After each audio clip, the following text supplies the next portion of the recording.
Hola, en esta ocasión traigo otro ejemplo de suma de vectores por el método de componentes.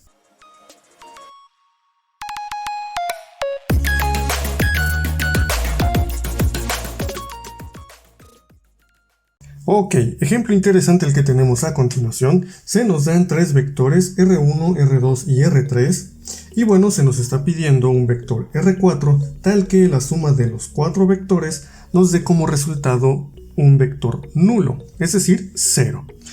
¿Cómo vamos a trabajar este ejemplo? Es muy simple. Lo primero que vamos a hacer es sumar los tres vectores que sí conocemos. Y de momento nos vamos a olvidar de este vector R4 que no sabemos qué ocurre con él. ¿Bien? Y bueno, ya hemos hecho ejemplos parecidos de suma de vectores, así que ya se sabrán la metodología. El primer paso es identificar claramente los vectores que conocemos. Bien, vamos a escribirlos en una listita por acá para que sea más fácil trabajar con ellos. Tendríamos el vector R1 con una magnitud de 6 metros y una dirección que si la medimos de aquí hacia donde está el vector nos da un ángulo de 40 grados. Bien, luego tenemos un vector R2 con una magnitud de 4 metros. Y bueno, la dirección es un poquito más complicada de encontrar. Si medimos de aquí hasta donde está el vector, digamos este ángulo, tendríamos en la primera parte 90 grados de aquí hasta acá y luego otros 65 grados para llegar a este R2.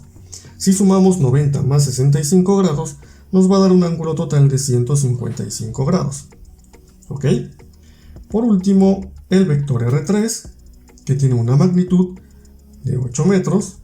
Y bueno, lo mismo, necesitamos un ángulo que vaya desde aquí hasta donde está nuestro vector. Voy a marcarlo por acá, digamos así.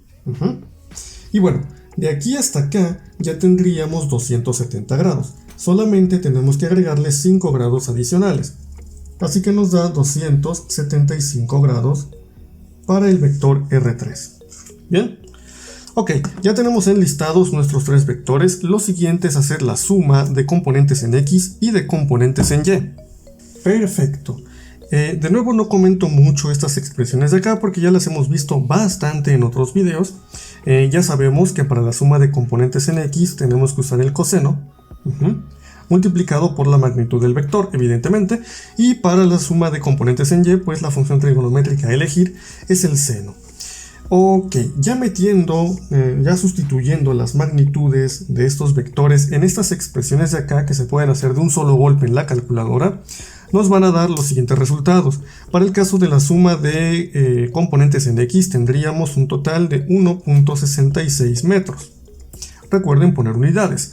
Y para el caso de la suma de componentes en Y nos tiene que dar menos 2.42 metros. ¿Ok?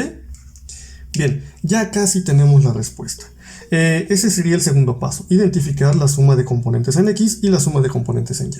Ya la tenemos calculada, ahora sí podemos determinar el valor del vector resultante. ¿Cómo vamos a hacer eso? De nuevo, ya en videos anteriores hemos visto cómo determinar el vector resultante, bueno, su magnitud y su dirección, dadas las componentes o las sumas de componentes. Pueden revisar en alguno de esos videos las fórmulas, yo ya no las voy a poner en este caso porque no es el objetivo del ejercicio. Bien, para el caso de la magnitud del vector resultante, que he denominado R con una R aquí mayúscula, nos daría o nos tiene que dar 2.93 metros. Y para el caso del ángulo nos va a dar un ángulo de menos 55.55 grados. Ok. ¿Esto a qué nos lleva? R1 más R2 más R3, que es esta cosa que denominé RR, es un vector que tiene una magnitud de 2.93 metros y que tiene una dirección de menos 55.55 grados. Ahora, aguas con esta parte. Vamos a hacer un pequeño dibujito para esquematizar dónde quedó este vector resultante. Vamos a poner aquí un planito cartesiano. X y Y. Esto tiene que ser muy esquemático, no es que tengamos que ser a fuerza muy precisos, es simplemente para ubicarnos. La componente en X nos quedó positiva, eso nos ubica de este lado del eje X, y la componente en Y nos quedó negativa, lo que nos ubica de este lado. Nuestro vector resultante está en algún punto del cuarto cuadrante. Bien, Que nos haya dado el ángulo de menos 55 grados quiere decir que se midió de aquí hacia acá. Ajá. Ahí está nuestro ángulo resultante. Bien, R resultante. Perfecto. ¿Para qué hice este dibujo? Para poder calcular el ángulo que yo quiero. Yo no quiero este ángulo que me dio la calculadora, porque me puede dar problemas posteriormente. Acuérdense que los hemos estado midiendo, y es más, lo voy a poner en otro color, pues a partir de la parte positiva del eje X y en sentido contrario al giro de las manecillas del reloj, que es el sentido positivo para medir ángulos. Yo quiero este ángulo de acá. ¿Cómo lo voy a obtener? Es muy fácil. Yo sé que toda la vuelta vale 360 grados, ¿cierto? Esta rebanadita, que es la que me dio la calculadora, mide 55, entonces para obtener el resto, simplemente a 360 le tengo que restar ese ángulo resultante que me dio la calculadora.